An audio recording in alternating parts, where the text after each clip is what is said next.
Hello बच्चों, मैं हूं आपकी हिंदी टीचर अंजू मैडम और मेरे क्लास में आप सभी बच्चों का हार्दिक स्वागत है।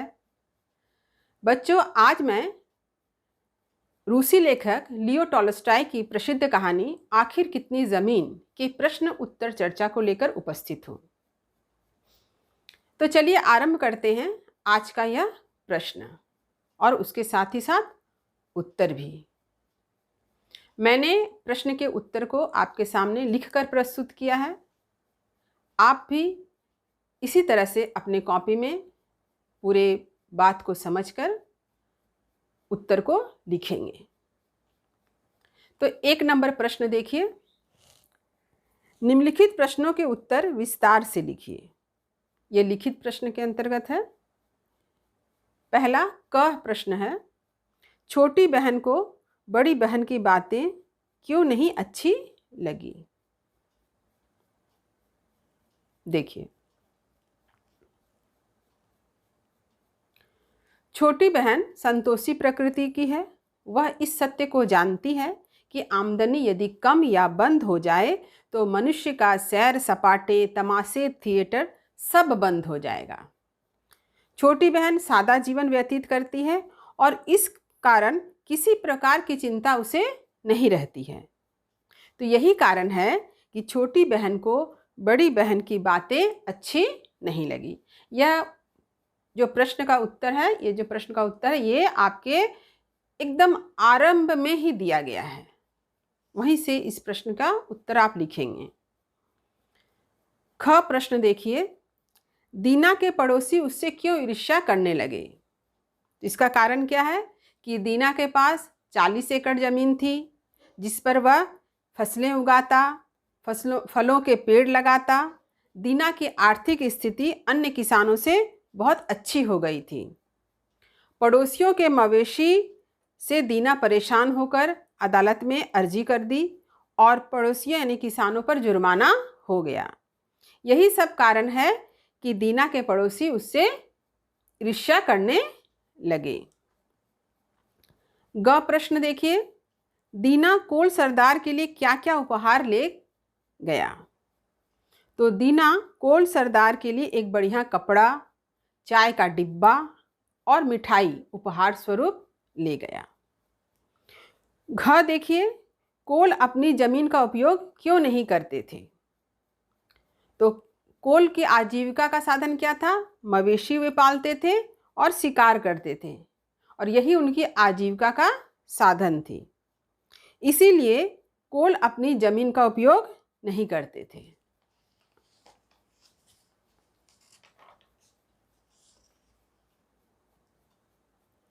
दीना का साथी दौड़कर उसे उठाने क्यों आया?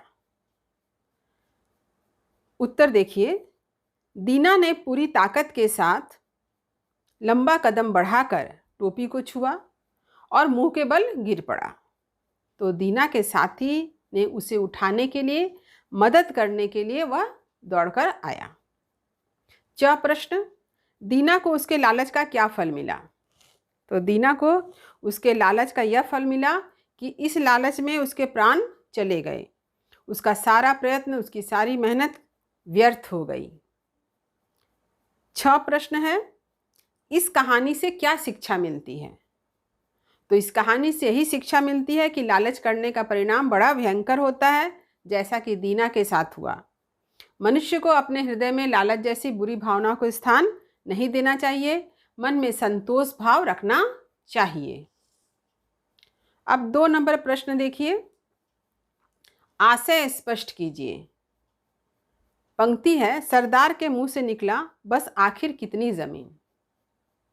तो इसका आशय क्या है कि मनुष्य लोभवश धन दौलत बहुत इकट्ठा करता है, जमीन जायदाद बनाता है, परंतु जब उसकी मृत्यु होती है तब उसे सिर्फ और सिर्फ 2 मीटर जमीन ही नसीब होता है जहां उसका कब्र होता है।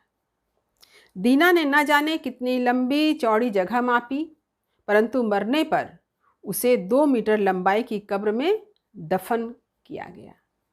यानी आखिर कितनी जमीन? आदमी दिन रात मेहनत करके पूरी जिंदगी भर अधिक से अधिक जमीन को खरीदता है, परंतु सारी ज़मीन इसी धरती पर ही रह जाती है और मनुष्य को खाली हाथ इस संसार से जाना पड़ता है। इसीलिए कोल के सरदार के मुंह से निकला था, आखिर कितनी जमीन।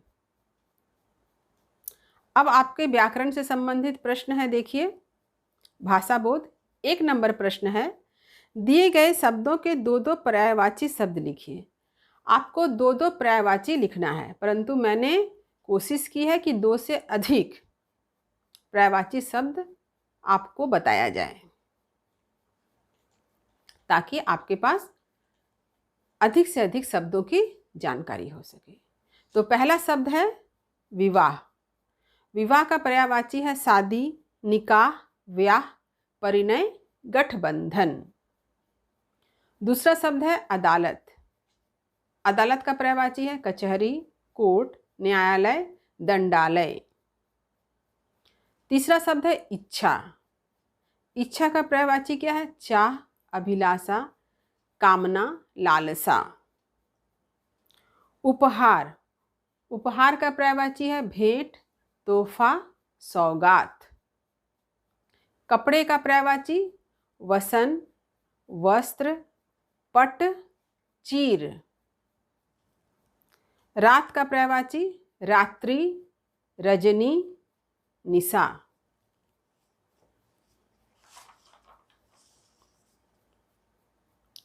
दो नंबर देखिए, दिए गए शब्दों के विलोम शब्द लिखिए। आय का होता है व्यय। व्यय कैसे लिखते हैं? वय संयुक्त या, व्यय।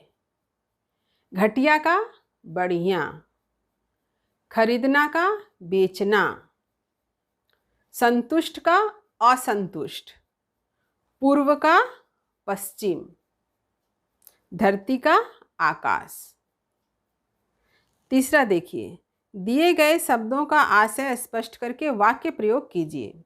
देखिए, शब्दों का आशय मैंने लिखा है, वाक्य भी प्रयोग कर दिया है, परंतु मेरी यह इच्छा है कि आप स्वयं से भी वाक्य का प्रयोग करें।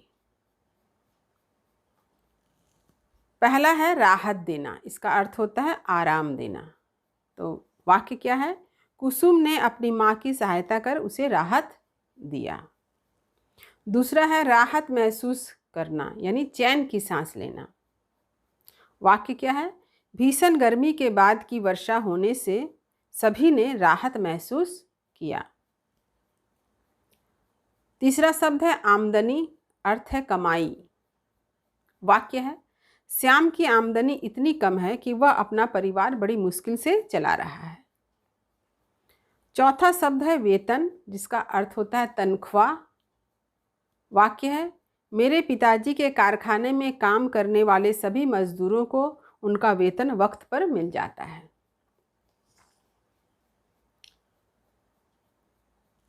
अगला प्रश्न देखिए, पाठ में आए मुहावरों के अर्थ लिखकर वाक्य बनाइए। तो पहला मुहावरा क्या है?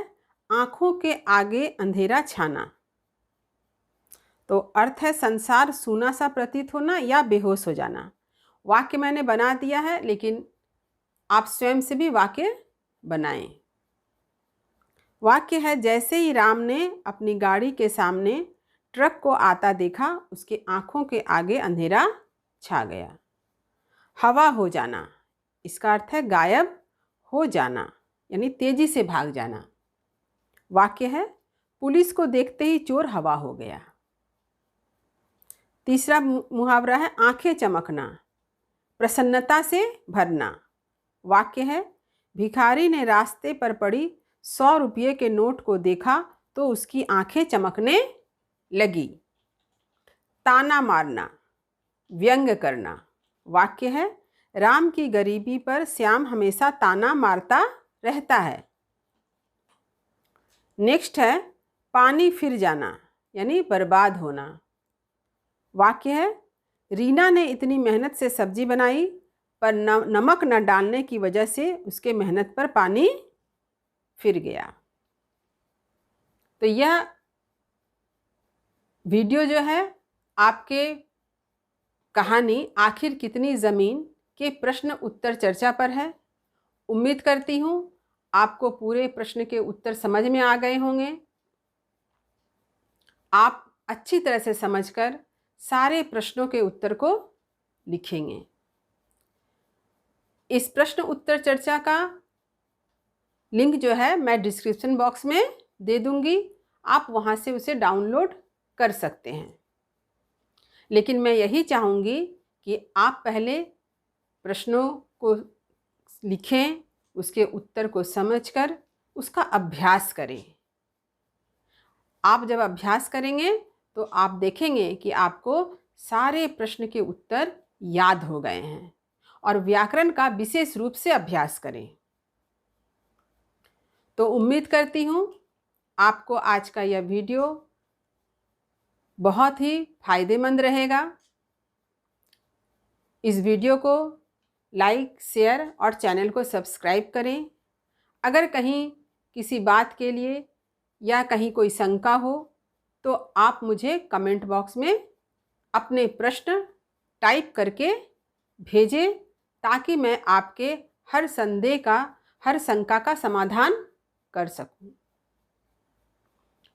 तो पढ़ते रहिए, जीवन में आगे बढ़ते रहिए।